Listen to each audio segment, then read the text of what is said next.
Hello friends, no economics जानिए अर्थशास्त्र में आपका स्वागत है। आज के वीडियो में हम बात करेंगे impact, incidence, shifting and effect of taxation, यानी कराघात, करापात, करांतरण और कर के प्रभाव के बारे में। दोस्तों, ये जो टर्मोलॉजी है इम्पैक्ट, इंसिडेंस, शिफ्टिंग और इफेक्ट ऑफ टैक्सेशन, इसका सामान्य अर्थ लगभग एक जैसा है। पर जब हम टैक्स या कर के संदर्भ में इन टर्मोलॉजी या शब्दावली का इस्तेमाल करते हैं तो इसके सामान्य अर्थ से इनमें थोड़ी सी भिन्नता आ जाती है। जैसे इम्पैक्ट ऑफ टैक्स और इफेक्ट ऑफ टैक्स, दोनों का सामान्य अर्थ एक जैसा है, पर जब इस तरह की शब्दावली या टर्मोलॉजी का प्रयोग टैक्स के चैप्टर में किया जाता है तो इसके वास्तविक अर्थ में और इसके सामान्य अर्थ दोनों में बहुत अंतर आ जाता है और ये दोनों बिल्कुल अलग अलग चीजों की व्याख्या करते हुए नजर आते हैं। तो चलिए इन शब्दावलियों का अर्थशास्त्र में क्या अर्थ है उसे एक के बाद एक समझने की कोशिश करते हैं। दोस्तों, वीडियो शुरू करने से पहले मैं आपको बतला देना चाहता हूं कि मैंने टैक्स चैप्टर के ऊपर पहले ही 3 वीडियो बना दिया है। आपने अगर उन वीडियोस को नहीं देखा है तो उन वीडियोस को भी देख लीजिए। वीडियो का लिंक आपको इस वीडियो के डिस्क्रिप्शन में मिल जाएगा। तो चलिए सबसे पहले समझते हैं impact and incidence of tax, यानी कराघात और करापात का क्या अर्थ है। दोस्तों, इम्पैक्ट ऑफ टैक्स या कराघात शब्द का प्रयोग तब किया जाता है जब किसी व्यक्ति या संस्था पर टैक्स लगाया जाता है, और इंसिडेंस ऑफ टैक्स या करापात शब्द का प्रयोग उस व्यक्ति या संस्था के लिए किया जाता है जो वास्तव में टैक्स चुकाता है। चलिए इसे एक उदाहरण से समझते हैं। मान लीजिए एक चावल प्रोसेसिंग मिल है जहां चावल की प्रोसेसिंग और पैकेजिंग होती है।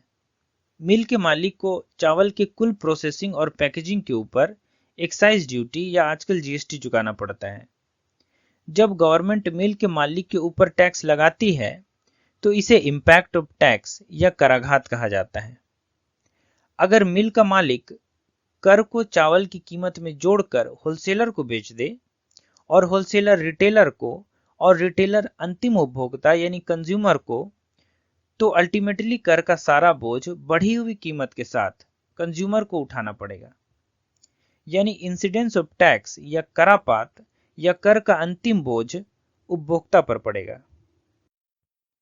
जब शुरू में मिल के मालिक पर टैक्स लगाया जाता है तो इसे इम्पैक्ट ऑफ टैक्स कहा जाता है, लेकिन जब मिल का मालिक कर का बोझ चावल की कीमत में जोड़कर उपभोक्ता को हस्तांतरित कर देता है या ट्रांसफर कर देता है तब अंतिम रूप से कर का बोझ उपभोक्ता को उठाना पड़ता है। इसे ही इंसिडेंस ऑफ टैक्स कहा जाता है। यानी कर का शुरुआती बोझ इम्पैक्ट ऑफ टैक्स या कराघात कहा जाता है, जबकि कर के अंतिम बोझ को इंसिडेंस ऑफ टैक्स या करापात कहा जाता है। दोस्तों, डायरेक्ट टैक्स जैसे इनकम टैक्स एक ऐसा टैक्स है जिसका इम्पैक्ट और इंसिडेंस एक ही व्यक्ति या सेम व्यक्ति पर पड़ता है, जबकि इनडायरेक्ट टैक्स जैसे जीएसटी एक ऐसा टैक्स है जिसका इम्पैक्ट किसी और व्यक्ति पर और इंसिडेंस किसी और व्यक्ति पर पड़ता है। अब सवाल उठता है कि क्या एक उद्यमी अपने ऊपर लगाए गए सारे कर के बोझ को अंतिम उपभोक्ता पर ट्रांसफर या शिफ्ट कर सकता है या नहीं कर सकता है। तो दोस्तों, यह निर्भर करता है उस वस्तु की मांग और पूर्ति की लोच पर, यानी इलास्टिसिटी ऑफ डिमांड और इलास्टिसिटी ऑफ सप्लाई पर। उद्यमी द्वारा उत्पादित की जाने वाली वस्तु की मांग जितनी अधिक लोचदार होगी, कर का उतना ज्यादा बोझ उद्यमी को उठाना पड़ेगा। तब वह आसानी से कर के बोझ को कंज्यूमर पर शिफ्ट नहीं कर सकेगा। ठीक इसी तरह उद्यमी द्वारा उत्पादित की जाने वाली वस्तु की पूर्ति जितनी अधिक लोचदार होगी, कर का उतना ज्यादा बोझ कंज्यूमर को उठाना पड़ेगा और तब उद्यमी आसानी से कर के बोझ को कंज्यूमर पर ट्रांसफर या शिफ्ट कर सकेगा। शिफ्टिंग ऑफ टैक्स या करांतरण मुख्य रूप से 2 दिशाओं में काम करती है। पहला, जिसे हम फॉरवर्ड शिफ्टिंग ऑफ टैक्स या अग्रगामी करांतरण कहते हैं, और दूसरा जिसे हम बैकवर्ड शिफ्टिंग ऑफ टैक्स यानी पश्चिमगामी करांतरण कहते हैं। फॉरवर्ड शिफ्टिंग ऑफ टैक्स या अग्रगामी करांतरण का मतलब कर के शुरुआती बोझ को आगे दूसरों पर हस्तांतरित करना है। जब एक उत्पादक कर के भार को थोक विक्रेता फिर थोक विक्रेता से रिटेल विक्रेता और रिटेल विक्रेता से कंज्यूमर को ट्रांसफर या शिफ्ट कर देता है, तो इसे फॉरवर्ड शिफ्टिंग ऑफ टैक्स कहा जाता है। अगला है बैकवर्ड शिफ्टिंग ऑफ टैक्स या पश्चगामी करांतरण। इसका मतलब है कि कर के भार को दूसरों पर हस्तांतरित या ट्रांसफर नहीं किया जा सका है। जब एक उत्पादक वस्तु की कीमत बढ़ाकर कर के बोझ को आगे थोक विक्रेता, रिटेल विक्रेता और उपभोक्ता तक ट्रांसफर करना चाहता है, लेकिन उपभोक्ता बढ़ी हुई कीमत पर वस्तु खरीदने से मना कर देता है, तो उत्पादक वस्तु की कीमत को कम करने के लिए बाध्य हो जाता है और अपने कर के बोझ को आगे कंज्यूमर तक शिफ्ट नहीं कर पाता है और आखिरकार कर का बोझ खुद उठाता है। इसे ही बैकवर्ड शिफ्टिंग ऑफ टैक्स या पश्चगामी करांतरण कहते हैं। दोस्तों, हमने अब तक impact of tax, incidence of tax और शिफ्टिंग ऑफ टैक्स का अर्थ अच्छे से समझ लिया है। अब हमें करांतरण या शिफ्टिंग ऑफ टैक्स से जुड़े कुछ महत्वपूर्ण सिद्धांतों के बारे में भी संक्षेप में जान लेना चाहिए। इसमें पहला है कंसंट्रेशन थ्योरी या संकेंद्रण का सिद्धांत। 18वीं शताब्दी के फ्रेंच अर्थशास्त्रियों का समूह जो खुद को फिजियोक्रेट्स कहता था, उनका मानना था कि टैक्स केवल लैंड या भूमि पर लगाया जाना चाहिए, क्योंकि भूमि पर ही केवल सरप्लस या अतिरेक की प्राप्ति होती है। उत्पादन के अन्य साधन केवल उत्पादन के माध्यम मात्र हैं और कोई अतिरेक या सरप्लस उत्पन्न नहीं करते हैं।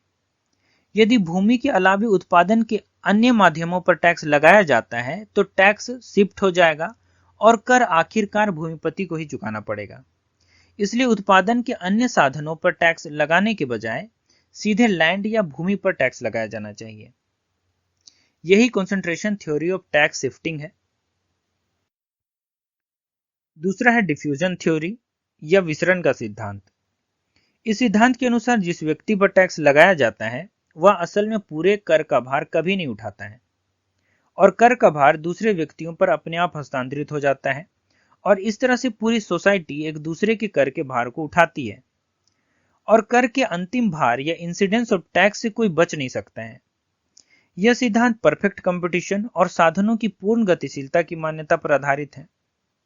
दोस्तों, ये दोनों सिद्धांत कंसंट्रेशन थ्योरी और डिफ्यूजन थ्योरी क्लासिकल सिद्धांत है और अब इन सिद्धांतों का कोई विशेष महत्व नहीं रह गया है। तीसरा है demand and supply theory of incidence, यानी करापात का मांग और पूर्ति का सिद्धांत। यह बेसिकली इलास्टिसिटी ऑफ डिमांड और इलास्टिसिटी ऑफ सप्लाई पर आधारित है। इस सिद्धांत के अनुसार अगर किसी वस्तु की मांग की लोच या इलास्टिसिटी ऑफ डिमांड अधिक है तो उस वस्तु को खरीदने में उपभोक्ता की बार्गेनिंग पावर अधिक होगी और तब कर का ज्यादा भार उत्पादक को उठाना पड़ेगा। ठीक इसी तरह जब किसी वस्तु की पूर्ति लोच यानी इलास्टिसिटी ऑफ सप्लाई अधिक होगी तो सेलर या प्रोड्यूसर की बार्गेनिंग पावर अधिक होगी और तब कर का ज्यादा बोझ उपभोक्ता को उठाना पड़ेगा।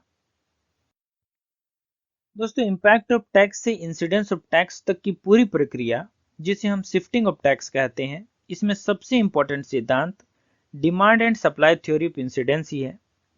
इस थ्योरी के बारे में हम डिटेल में नेक्स्ट वीडियो में पढ़ेंगे। शिफ्टिंग ऑफ टैक्स से जुड़ा एक और सिद्धांत है जिसे मसग्रेव अप्रोच भी कहा जाता है।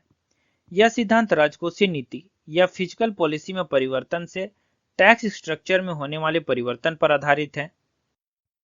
इन चारों थ्योरीज में demand and supply theory of incidence syllabus के हिसाब से सबसे ज्यादा इंपॉर्टेंट है। दोस्तों, वीडियो के आखिर में हमें इंसिडेंस एंड इफेक्ट यानी करापात और कर के प्रभाव के बीच अंतर को भी समझ लेना चाहिए। इंसिडेंस ऑफ टैक्स का मतलब कर के अंतिम बोझ से है, जबकि इफेक्ट ऑफ टैक्स का मतलब कर लगाने से इकोनॉमी पर इसका क्या प्रभाव पड़ेगा उससे है। चलिए इसे एक उदाहरण से समझते हैं। जब एक चावल मैन्युफैक्चरर पर टैक्स लगाया जाता है तो वह कर के भार को थोक विक्रेता, रिटेल विक्रेता, फिर रिटेल विक्रेता से होते हुए अंतिम उपभोक्ता पर शिफ्ट कर देता है। इसे इंसिडेंस ऑफ टैक्स कहते हैं। लेकिन इफेक्ट ऑफ टैक्स के अंदर हम इस बात का अध्ययन करते हैं कि टैक्स लगाने से इंडस्ट्री और इकोनॉमी पर इसका क्या प्रभाव पड़ता है। मान लीजिए चावल मैन्युफैक्चरर पर भारी मात्रा में टैक्स लगा दिया गया है, तो इसके क्या प्रभाव होंगे। हो सकता है कि भारी एक्साइज ड्यूटी इंडस्ट्री को तबाह कर दे, उद्यमी का माल ना बिके, उसे घाटा उठाना पड़े। जिससे कि मजदूरी कम हो जाए और लोग बेरोजगार हो जाएं। ये तमाम चीजें इफेक्ट ऑफ टैक्सेशन कही जाती हैं। इसलिए सरकार को इस बात का ध्यान हमेशा रखना चाहिए कि जब वह नए टैक्स को इंट्रोड्यूस करती है या एग्जिस्टिंग टैक्स रेट में कमी या बेसी करती है तो उसका अर्थव्यवस्था पर क्या प्रभाव पड़ेगा, क्या इफेक्ट पड़ेगा।